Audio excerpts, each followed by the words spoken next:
Okay. Welcome, everybody. My name is Tommy Chai, and I am the coordinator of GRADNAS from the Australian National University. I would like to begin by acknowledging and celebrating the traditional custodians of the land on which we meet, the Ngunnawal and Ngambri peoples. We pay our respects to their elders, past and present. Welcome to the sixth seminar of the GRADNAS seminar series. It is very lovely to see our live audience here today, and greetings as well to those who will be tuning in later to view the recording. This series is part of an initiative originally founded by Professor Evelyn Goh, who is here with us today. GRADNAS, short for the Graduate Research and Development Network on Asian Security, was established to support the next generation of scholars working on Asian strategic and international affairs. Professor Goh's vision has shaped this platform, and we are very grateful for her continued guidance and presence. Professor Goh, would you like to say a few words before we begin? Okay. This year's seminar series is convened by Dr. Manjit Pardesi from Victoria University of Wellington, who is here with us today. The aim of the series is to showcase cutting-edge research by emerging scholars in the field of historical international relations of Asia. Dr. Pardesi is Associate Professor of International Relations in the Political Science and International Relations program and the Asia Research Fellow at the Center for Strategic Studies. His research spans historical international relations, great power politics, Asian security, and the Sino-Indian rivalry. Without further ado, I will hand over to Dr. Pardesi to introduce today's seminar and speakers. Great. Thank you so much, Tommy, and kia ora, and good morning, everybody from New Zealand, and a good day to all of you wherever you are at. As Tommy mentioned, our current GRADNAS seminar series theme has been the historical international relations of Asia. We've been organizing a bunch of seminars along this theme since last year. And today we are very excited that we have three emerging scholars with us, including Tommy, the coordinator of GRADNAS itself, as well as Frida and Kayon, who will talk to us about their ongoing projects. So I will introduce our three speakers to you in just a second, but I'll give you a broad overview of how we will conduct this event today. So each of us three speakers will talk to us for about 15 minutes or so, following which I've had the pleasure of reading all of their papers. So I have some comments, then my take, my feedback, my comments on their presentations and paper. And following which we will open the floor to everybody. Normally our seminars are about 60 minutes long, but today because we have three speakers, our event's going to be 90 minutes long. So there will be opportunity for Q&A after this a little bit is done. But we have three speakers, like I mentioned, Tommy, who's in Canberra right now, Frida, who is in San Diego, and Kayon, who is in Seoul at the moment. So people are spread all over the world. So it's wonderful to be able to have this opportunity to bring everybody together. So as for our three speakers, Tommy is a PhD candidate in international relations and political science at the Australian National University. His dissertation examines Southeast Asia's approach to great power politics since 1800 to the end of the Cold War. He's the recipient of the International Studies Association Barbara Tushman Award for the best paper in historical international relations, and he has just published an excellent piece in the Chinese Journal of International Politics.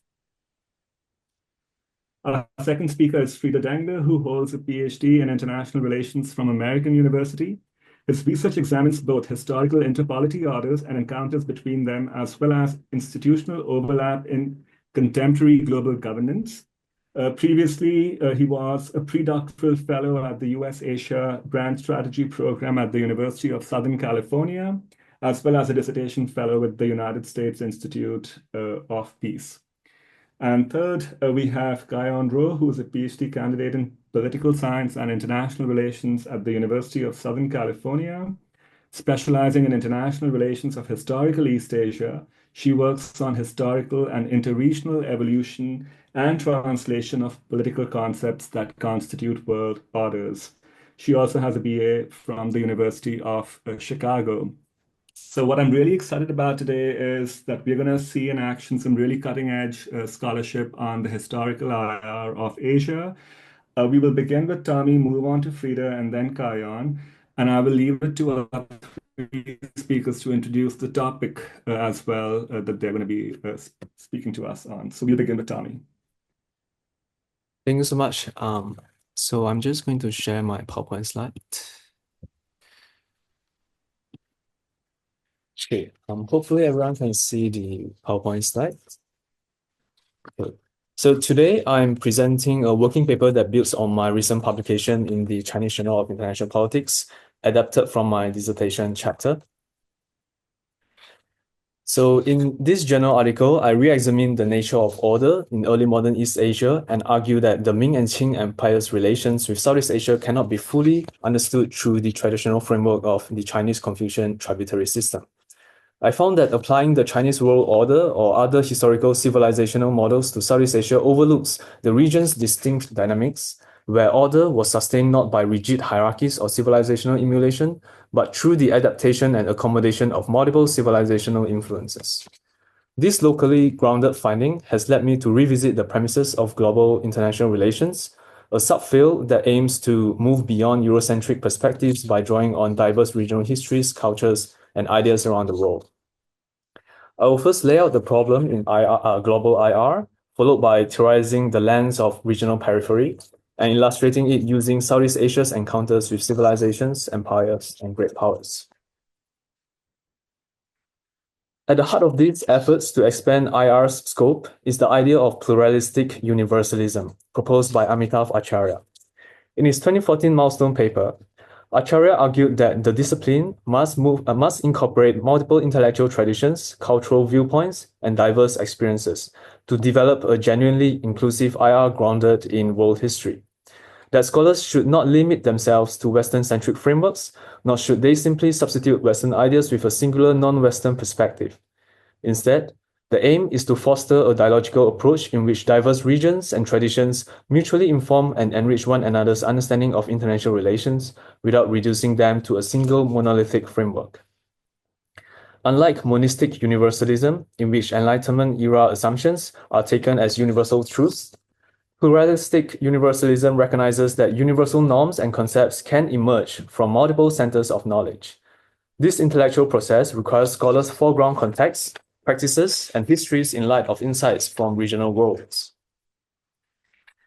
In practice, many regional historical studies published in top IR journals and university and commercial presses remain fixated on high-profile civilizational cores, empires, and great powers, because they appear most consequential to world order and come with familiar narratives. Only a small proportion of studies explore non-centric regional histories and systems, and even then, they are often treated as secondary or comparative complements rather than primary sites of theorizing. By shifting from a Eurocentric to a regionally centered lens, global IR risks reproducing what it aims to dismantle: a fragmented collection of centrisms that marginalizes peripheral actors that do not fit neatly into grand narratives, yet collectively form a significant part of world history. This paper critiques that tendency and proposes a shift in focus from regional cores to regional peripheries as a way to move beyond the structural bias in global IR. To do so, I draw on the conceptual resources of core periphery studies, a long-standing body of work that examines how dominance and marginalization are produced, not just economically, but also normatively and geopolitically. Classical structural and economic theories highlight global inequality as historically structured, where peripheries serve core economies through dependency, extraction, and unequal exchange of labor and goods, producing raw materials and relying on external capital and technology. Some other intellectual traditions further expanded core periphery studies beyond capitalist dependency. Post-colonial critics reveal how European imperialism operated through epistemic hierarchies that constructed the periphery as inferior. Civilizational analysis extends this inquiry further by examining how diverse civilizations project moral authority, sometimes coercively, but also through attraction and assimilation. Rather than remaining bounded, civilizations articulate universalist ideals that offer pathways to inclusion, while simultaneously setting the normative terms of membership in world order. While post-colonial and civilizational perspectives illuminate the discursive and normative structures through which cores hierarchize the periphery, imperial frontier studies foreground the material and administrative realities at the margins, highlighting how empires govern peripheries through localized, adaptive, and fragmented mechanisms, not always through top-down imposition. While these intellectual traditions diagnose the mechanisms of core dominance, they were shaped by historical contexts in which civilizations and empires constituted the primary form of ordering authority. Over time, new forms of regional cores, particularly great powers, have successively emerged to structure hierarchical orders across regions and beyond. Together, these traditions show that core-centric structures are sustained through a layered interplay of material, discursive, and administrative mechanisms. However, they share a limitation. They often treat the periphery as a space of marginality, reacting to core logics rather than shaping world order themselves. Although depictions of peripheral agency may vary, there remains a shared tendency to frame peripheries primarily in terms of their embeddedness within core-led structures, privileging the structural power of regional cores over how their authority is received by peripheral actors. Recent developments in IR underscore the need to move beyond this structural bias. Jack Donnelly reconceptualizes core periphery relations not as tightly integrated system, but as assemblages composed of relatively separable centers and peripheries held together through layered historical relations rather than totalizing hierarchies. This perspective further destabilizes rigid models of core periphery domination, suggesting that the structural environment itself permits differentiated and relational forms of interaction. Building on this insight, this paper argues that peripheral interaction is not incidental, but constitutive of how orders evolve. Orders are structured around uneven distributions of authority from cores, but peripheral actors challenge their assigned positions by adapting, contesting, and reconfiguring these structures. In line with scholarship that treats regions as historically constructed social spaces, this paper views regional peripheries not as a residual space, but as a dynamic site where authority, norm, and institution are actively negotiated. I conceptualize regional peripheries as active zones situated at the edges of a given regional configuration, whose connections to regional cores, material, institutional, or discursive, are often partial, indirect, or historically variable. I reveal two important ways in which regional peripheries shape world order. Firstly, regional peripheries define the boundaries of regional order by exposing the limits of core-led ordering principles. Drawing on Brantley Womack's theory of asymmetry in international relationships, peripheries are often subject to core inattention, ignored unless strategically relevant, while remaining highly attuned to core interests. Power asymmetries lead to sporadic, unpredictable, and loosely institutionalized relations, revealing the outer edges of the core-led order, where it holds firm and where it begins to fray. While Womack's theory centers on material disparities applicable only to empires and great powers, civilizations exhibit similar normative asymmetries by qualifying who is civilized and making political neglect morally permissible. Second, regional peripheries are crucial intermediary nodes that connect disparate regional cores, situated at the outer edges of regional configurations. These zones often serve as conduits for trans-regional flows, commercial, cultural, diplomatic, or strategic. While not all peripheries are equally vital, many facilitate exchanges that transcend the boundaries of a single regional core, helping to mediate, filter, or reconfigure order across multiple spheres of influence. I identify three strategic orientations adopted by regional peripheries that can reshape order under the condition of core inattention. Firstly, bandwagoning, a concept that draws from realist scholarship in IR, but further extended by David Kang in Historical East Asia. Peripheral actors align with regional cores for material, institutional, and prestige benefits. This extends core authority by legitimizing its norms, institutions, and leadership, contributing to the global expansion of core-led regional orders. Second, consolidation. Peripheries adapt core ideas and practices to strengthen local authority. This creates hybrid embedded orders that pluralize rather than replicate core dominance.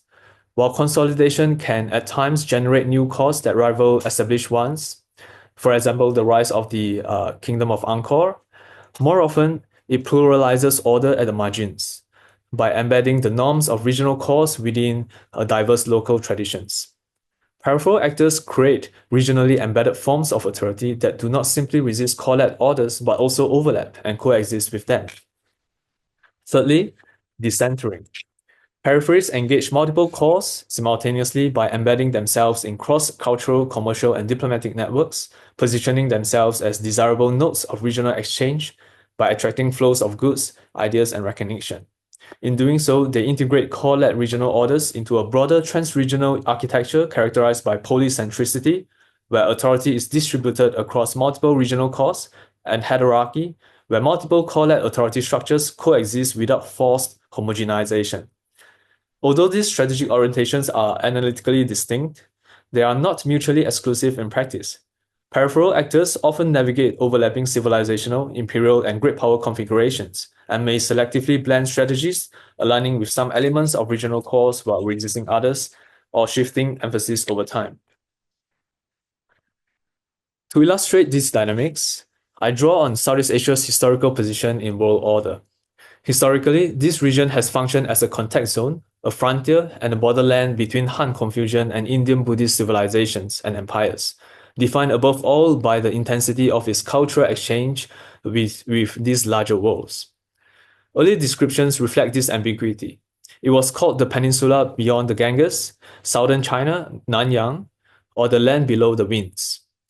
Western geographers eventually coined Indochina to capture its entangled inheritance and changed its name to Southeast Asia only because of French and American priorities during World War II. Yet, this regional periphery was not passive nor marginal despite its peripheralization by regional cores. Chinese and Indian engagement with Southeast Asia was sporadic, shaped by material and normative asymmetries. On the one hand, for millennia, Indian rulers had maintained a hands-off approach to maritime trade and security, allowing Indian priests and traders to venture into remote domains and facilitate the spread of Buddhism.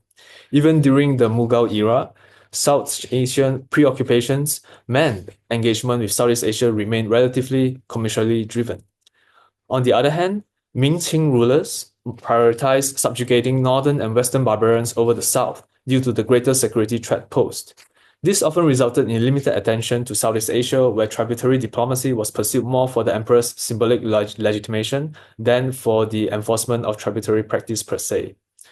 Beyond the imperial frontiers, Ming-Qing relations with distant Southeast Asian polities were far from uniform, marked by instances of non-compliance and partial deference.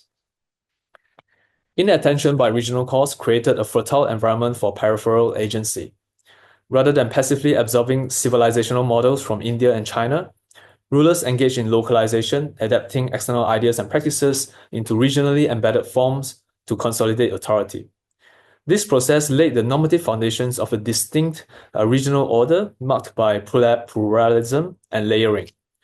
Local orders constructed indigenous forms of Chinese and early Indian world orders by repositioning indigenous rulers as universal figures, adopting Indic mandala and Sinic administrative styles, and blending the Indian concept of Chakravartin and the Chinese Son of Heaven with local spiritual authorities such as the Lord of the Sky. They also borrow Confucian and Buddhist conceptions of tributary rituals to enhance status within civilizational hierarchies. Beyond consolidation, rulers in Malacca, Palembang, and Ayutthaya dissented from core-led orders by leveraging maritime choke points like the Malacca Strait to position themselves as attractive nodes of trans-regional connectivity, linking Chinese, Indian, Arabian, and European commerce. Routinized standards also emerged through sustained exchanges with multiple regional cores. Tribute missions to China and pattern gift exchanges among Mandala and Islamic polities established expectations of ceremonial behavior without requiring full subordination.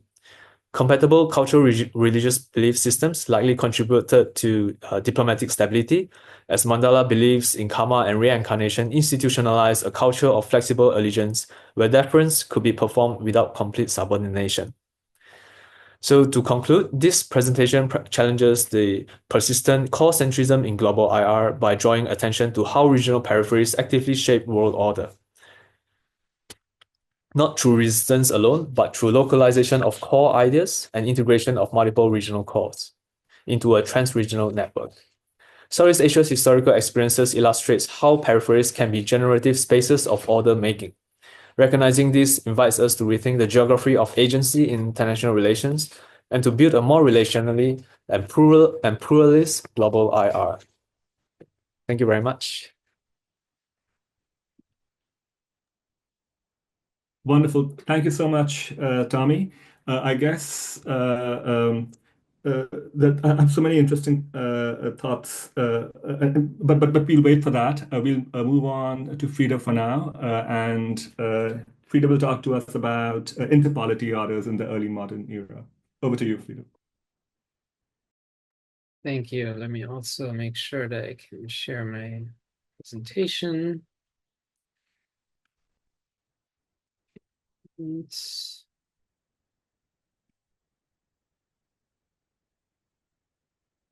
Right.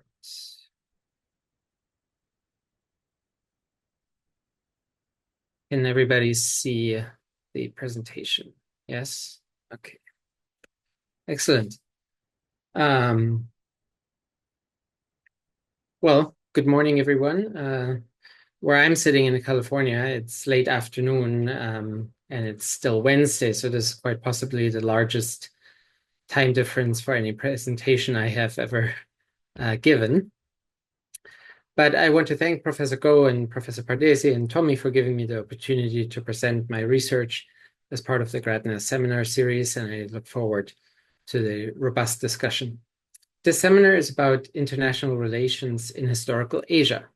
My presentation is as much, if not slightly more, about Europe as it is about Asia.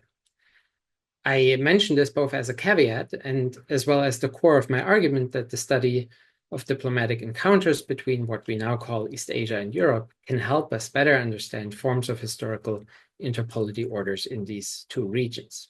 Let me clarify some of the terminology right away. I use inter-polity order instead of international order to account for the fact that the reality of global history was one of a diverse set of polities rather than states in the modern sense. And I also make references to Europe and East Asia purely for convenience, not to imply that these regions existed in the collective imagination of contemporaries throughout history.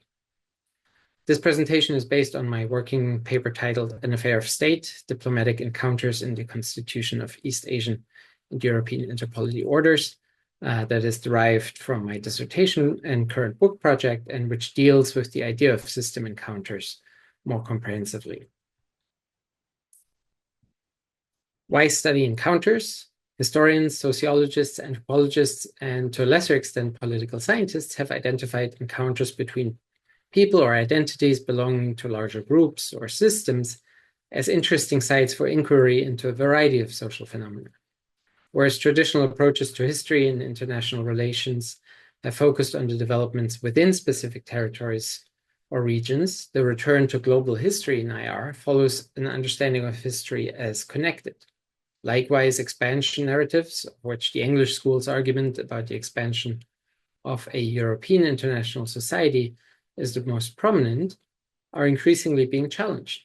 Instead, scholars have begun to re-examine the role of encounters in driving not just a quantitative expansion, but also qualitative transformations of international order. This has also shifted some of the discussion of order and the processes generative of order away from so-called civilizational centers and toward marginal spaces and peripheries. And Manjit's and Tommy's recent publications are one example. With this paper, I try to address two interrelated challenges that I see in the study of historical inter-polity orders and the encounters between them. The first challenge consists of identifying the relevant relations and entities that make up those configurations that we may call inter-polity orders.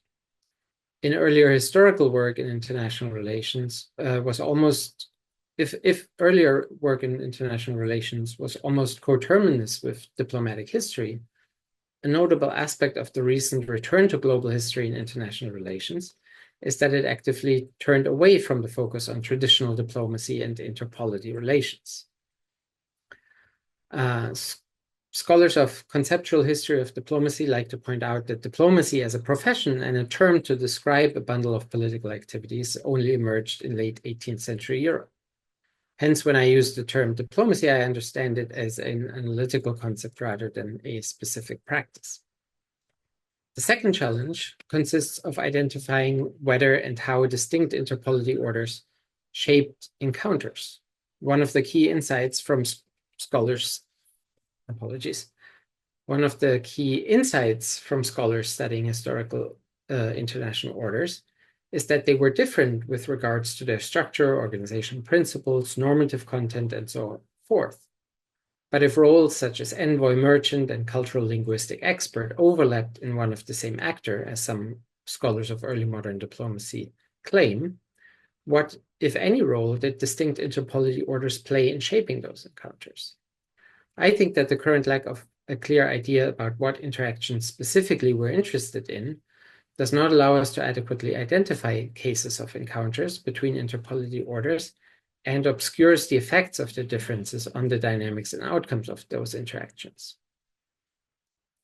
In this particular case, I argue that encounters can tell us something about defining interpolity relations as being distinct from other forms of interaction, and thereby helping us better understand what interpolity orders consisted of, what their defining characteristics were, and how encounters contributed to their constitution. Before I go any further, let me give you a brief overview of the diplomatic encounters I will talk about today.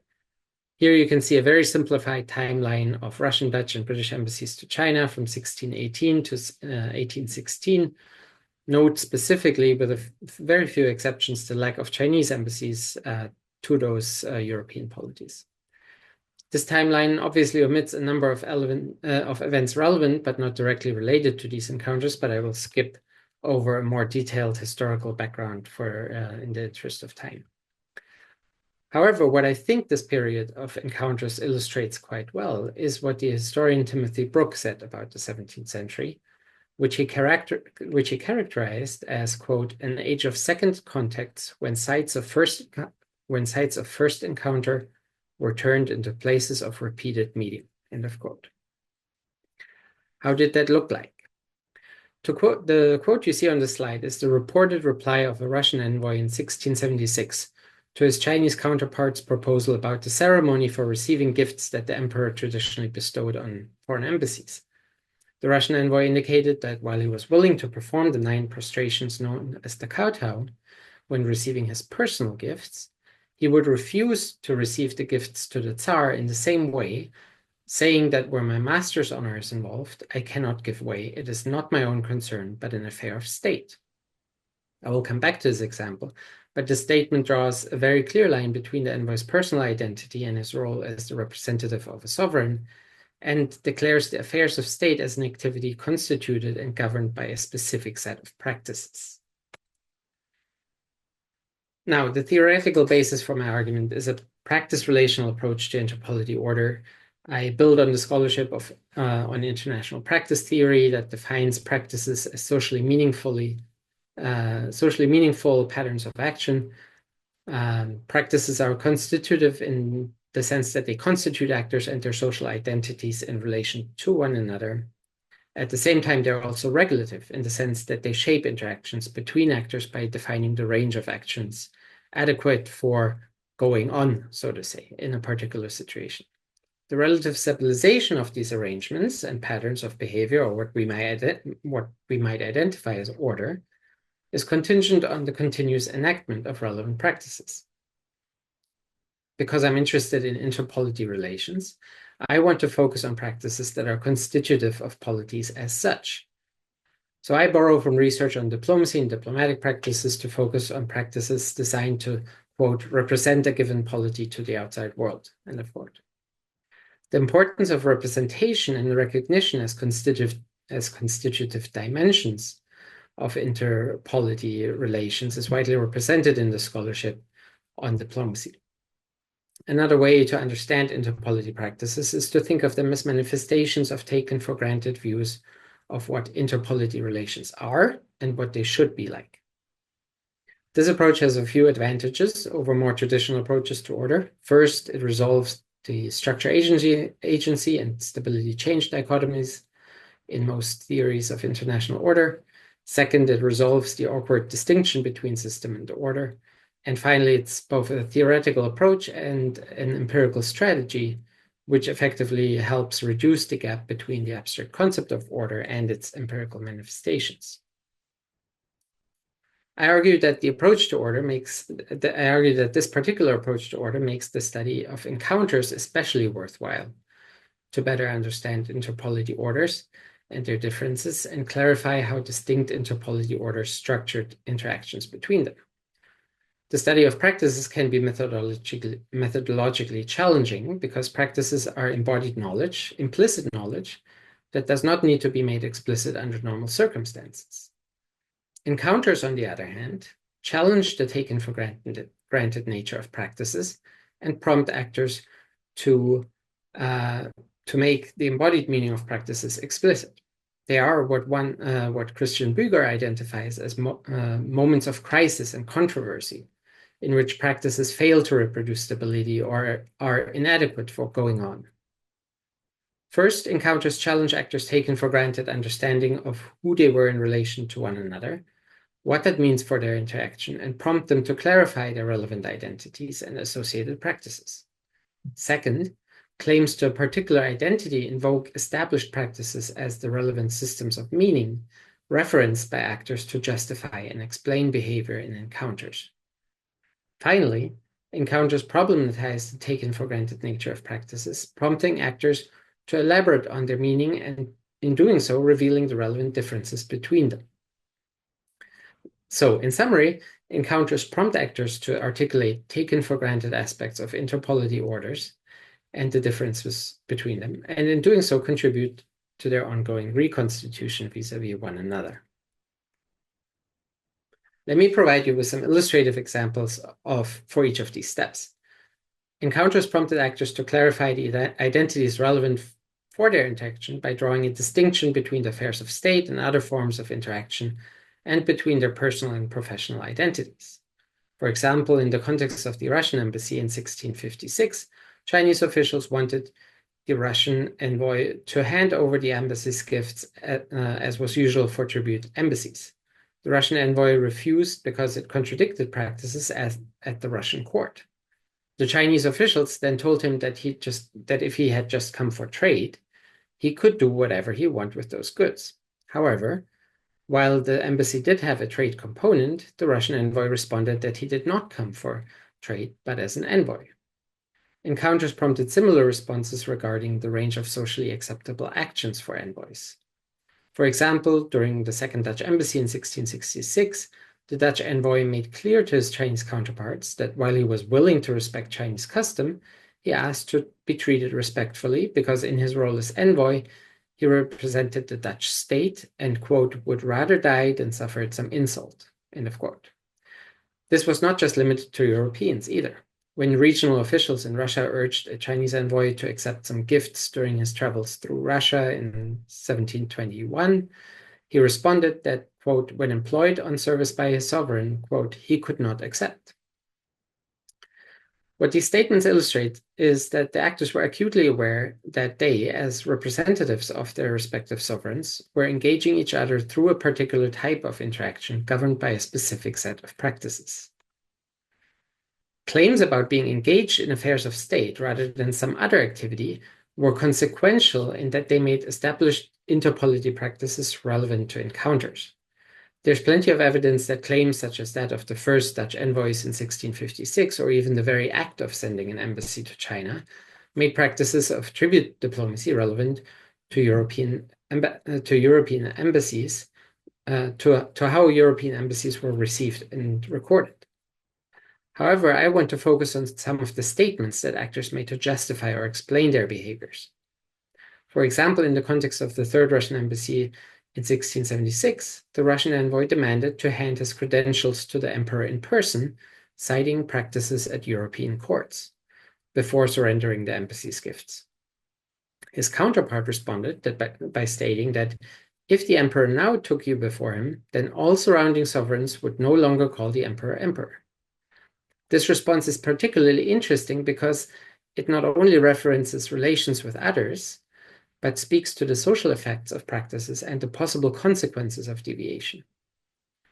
There are other more specific references as well. For example, in 1793, the British ambassador explained to a high-ranking court official that the purpose of his embassy was to establish relations through a resident ambassador in China, according to the custom in Europe.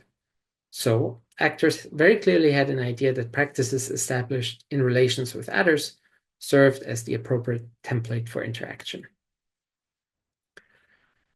In encounters, the differences between these distinct sets of diplomatic practices problematized their taken-for-granted nature and prompted actors to explain them. In doing so, they articulated the relevant differences between those two orders.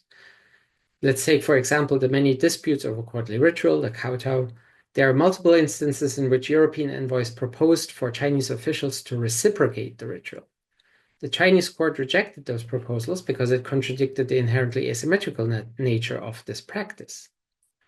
Another example is the exchange of gifts. In interactions, a clear idea emerged that for the Chinese court, the direction in which gifts were traded gave them different meaning. For example, in 1676, a Chinese official told the Russian envoy that all gifts sent to the emperor are called not gifts but tribute. Finally, the two sides had very different ideas about the nature of embassies. The way European embassies were designed and how the process of negotiation was understood conveys a clear idea of diplomacy as a fundamentally reciprocal and symmetrical practice between not necessarily equals, but mutuals. This finds expression in multiple requests for the Chinese emperor to send embassies in return, which were often met by declarations that China does not send ambassadors to foreign countries. The takeaway from this is a clear sense of directionality and asymmetry in practices of what we may call tribute diplomacy versus an emphasis on symmetrical reciprocity in European inter-polity practice. This notion is not entirely new, given others have talked quite extensively about the tribute system in terms of asymmetry, and it's quite easy to draw a line from the characteristics of inter-polity practices to ideas of hierarchy and equality in the two regions. However, I still think what I presented today constitutes a refinement of our understanding of distinct East Asian and European inter-polity orders based on a reconstruction of the meaning of practices as understood by the actors themselves in the context of those encounters. So I'm already over time and just want to briefly show what I envision as the contributions here, primarily contributing to comparative study of historical inter-polity orders, especially in a way that I hope avoids what Barnett and Zarkol have identified as the essentialism trap in historical IR. Also contributes to an understanding of inter-polity relations as a distinct form of interaction, and in that sense reaffirms the utility of diplomacy as an analytic concept throughout global history. And then I think what was interesting to me is also this approach, how the paper demonstrates the utility of this practice-oriented approach as both a theoretical and an empirical strategy. And I'll close here and thank you very much.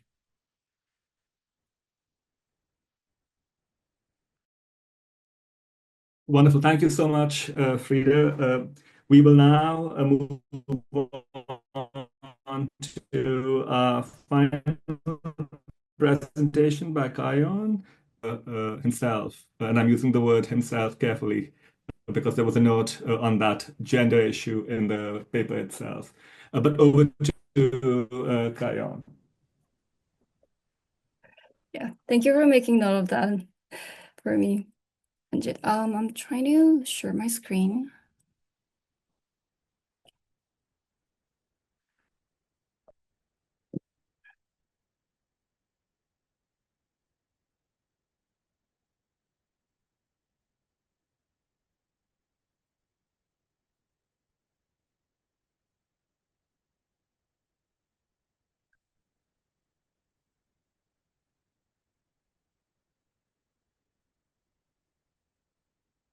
Okay, can everyone see my screen?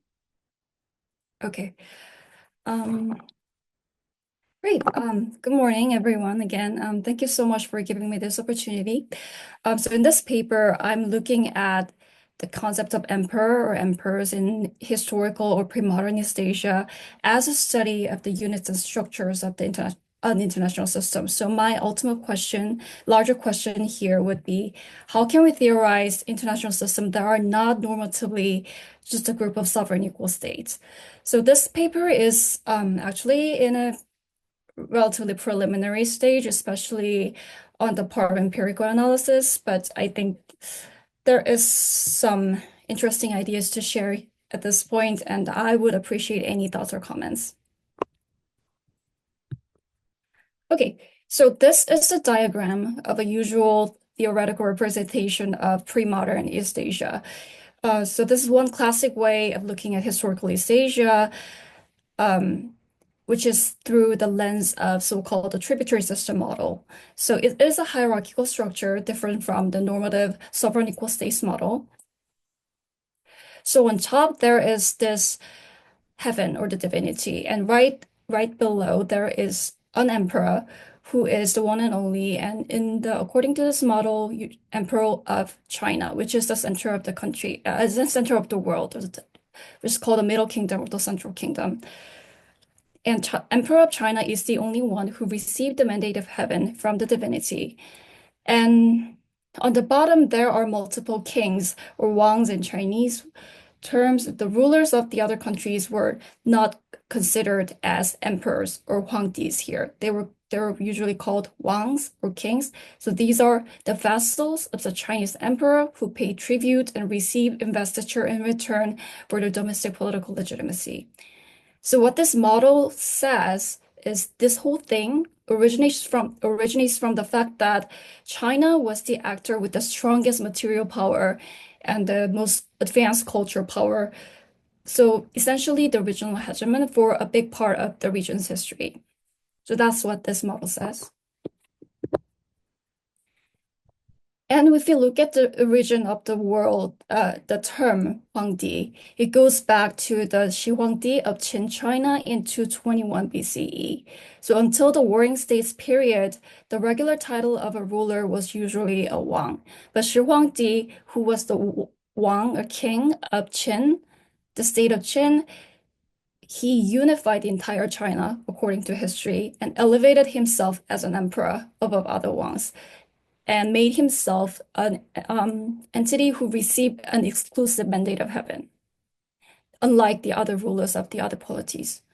So according to the descriptions in many East Asian historiographies, the status as a Huangdi entails these four essential qualities, which mostly match with actually many non-Western and Western empires and recent study concept of empires in recent studies. So for one, multiple heterogeneous units. So there should be a notion that under Huangdi, there should be multiple units because he unified those units. So if it is only conceived as just one, the inherently or primarily one, he would rather be conceived more as a Wang. And second, hierarchy among the units, obviously, as we see in the diagram before. And third, universality. So the emperor should be the one and only in the world who received the mandate of heaven. And the fourth, divinity. So my central question here is what made a political ruler, a Huangdi, an emperor, and not a mere king, a Wang, in historical East Asia? And is this even a proper translation? And were there limitations in the tributary system model in representing the actual historical realities of East Asia? So in this paper, I look at the cases where all the incidents of adoption or restoration of an imperial title throughout histories of East Asia. So what made the difference if someone used to be a Wang but became a Huangdi, used to be a king but it became an emperor, or a country used to have a king but now it has an emperor? What made that difference? And the scope is rather wide, as I mentioned earlier, the Chinese letters in East Asia is just like Latin in Europe. So indigenous languages are very distinct, but the shared written language are used to be always written in Chinese letters. So I looked at the histories of the four present-day nations in the so-called Sinocyte zone: China, Japan, Korea, and Vietnam. And therefore therefore everywhere they use this vocabulary of Huangdi or Wang, or the idea or notion that those two are differentiated. I think it is really important to note here that I'm not looking at East Asia as China that is inherently hegemonic and imperial versus other states that are inherently peripheral or vassal. True, that is an important factor of the traditional idea and model. But even as for China, the border we know, what we know as China today, was not constant throughout history. So China was not always the same China. So my basic viewpoint here is that no political community that arose in this region were inherently either imperial or royal or vassal. So how did the title how were the titles determined in that case? So my main argument of this paper is threefold. First, I argue that, or spotlight the fact that, a crucial aspect of the concept of emperor in historical East Asia was that its usage was much more commonplace than what its definition dictates. So if we look at the histories of China, Japan, Korea, or Vietnam, wherever we look at, we see that every one of them has had a substantial tradition of calling their own sovereign an emperor and adopting a whole class of languages and rituals that are associated with the Huangdi status as opposed to the Wang status. And second, but simultaneously, among these self-proclaimed emperors, those who are not considered Chinese still engage in hierarchical or formally unequal relations with the Chinese emperor most of the time, or at least very often. So this is the part where the traditional model refers to. And the third, so what theoretical implication does it have for us? So what I found very interesting and revealing from the historiographies of all these countries was that whenever they describe ascending of an emperor, it is always associated with this idea of unification, among other things. For example, Shi Huangdi unified China and proclaimed himself as an emperor. Jimmu Tenno unified Japan and he became an emperor. So that's how the historians described or explain those events.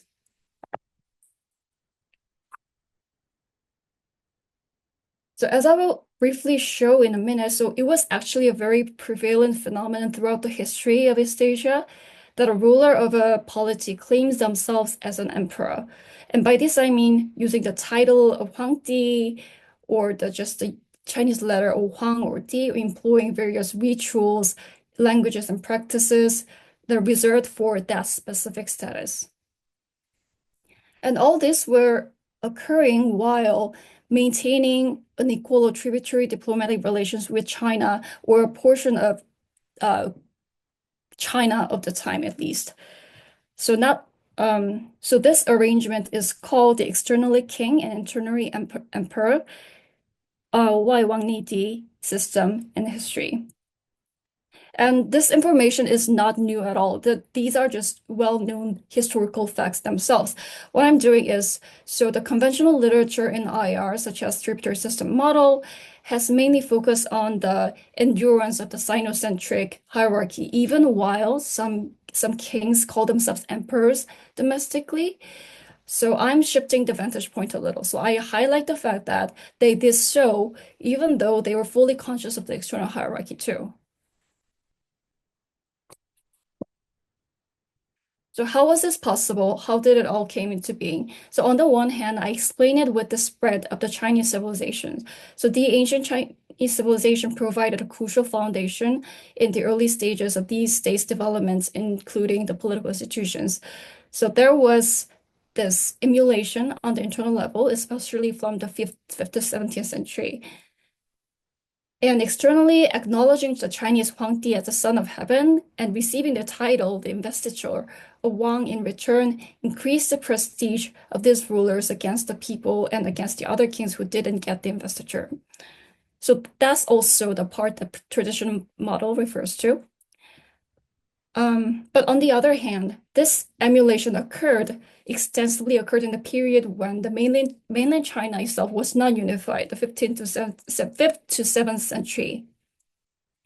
So there was already multiple self-claimed emperors in the Chinese mainland and competing to be seen as a legitimate Huangdi. So as a result, why wouldn't these Korean or Japanese or other non-Chinese Wangs covet the title of Huangdi as well?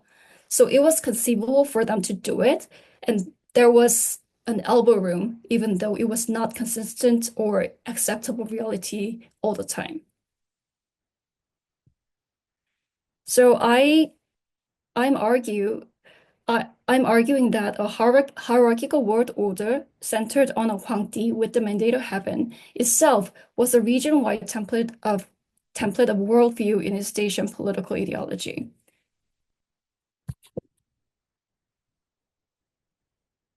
So back to my question, when did a Wang could become a Huangdi? So when I did this empirical research, I discovered that in each country's historiography, the initial adoption or the restoration of the title Huangdi is always associated with unification or integration of a certain range of territory that identify as theirs. In the first place, just as Huangdi did. But the problem is, what is unification though? So why is it not just a conquest? Is there a difference, right? So after all, unification is unification only when it is defined to be so. So, for example, when Shi Huangdi unified China, there was no definitive demarcation of the entire China. But Shi Huangdi and his followers decided that his dominion was the whole of China, and therefore his conquest was indeed a unification, justifying his extraordinary status. So that is the switch from a royal to an imperial status happened when a conquest of multiple units was politically reframed as a unification of multiple units of something, whether by a contemporary or posterity ex post facto. So for the sake of time, what I show in the entire paper is that this phenomenon of externally king, internally emperor was indeed prevalent, not only for not Han Chinese dynasties, but other Chinese dynasties that were not considered Chinese at the time. And that was very explicitly pronounced in Vietnam and Japanese history too. And for the sake of time, I will focus on Korea, which is usually known to be the model tributary. So this could be a least likely case, if you will. So Korea is it is known that Korea didn't have an emperor until the end of 19th century. But from this perspective, from my argument, it was almost defiant of Korea to not claim the title of emperor, even internally. But there were two marked moments in Korean history where they did use or employed certain terms and rituals associated with Huangdi. That was and the first one was the unification by Silla in 607th century AD, and unification by Goryeo in 10th century. So as an illustrative example, so this is a Korean history source from 13th century that described the events of the 7th century. So before 7th century, the Korean Peninsula had multiple Asian kingdoms in it. And when the kingdom of Silla unified the entire peninsula, we see that as the moment when the first Korean identity that encompassed the entire Korean peninsula was born for the first time. So when that happened, the king who achieved that unification was received the temple name of Taejong. But Taejong was also a temple name that had already been bared by Taizong of Tang, China. So there was a diplomatic record where Tang, China sent a diplomatic message to Shilla in Korea, objecting that the redundant use of the title. They're saying, so our Emperor Taizong of Tang acquired wise liege, the names of the scholars, and he unified all under heaven. So he's thus called Taizong. And it is very disloyal of you, Shilla, to use the same title. And Shilla responds by making a parallel argument. So our king acquired our sacred liege, and he unified the three kingdoms, so he deserves to be called Taejong. So my point here is that first, when Shilla justified the use of temple name by mirroring China's logic, or they were juxtaposing or even equating the unification of Tianxia, the entire world, and unification of the entire peninsula. And the second, that Tang both problematized this, but also let this go after this incident. So for the ultimate implications of this paper, I want to use this as a part of literature on the concept of empire, or also I think this can be extended to probing the comparability between the Huangdi of East Asia and sovereignty in modern Europe. I think this is my potential dissertation is going to be. And eventually, I'm trying to examine how all these connect to the current historical self-conceptions and future international strategies of East Asian states. So beyond hegemonic China versus others, beyond the tributary system model. So the relevance of the tributary system model, I think, lies not just in the China's persistent pretense of supremacy or something, but in the extent to which its logics were internalized in every political actor in the order, and making even the concept of emperor a part of a customizable template. Okay, that's it. I think I went over time. Thank you so much.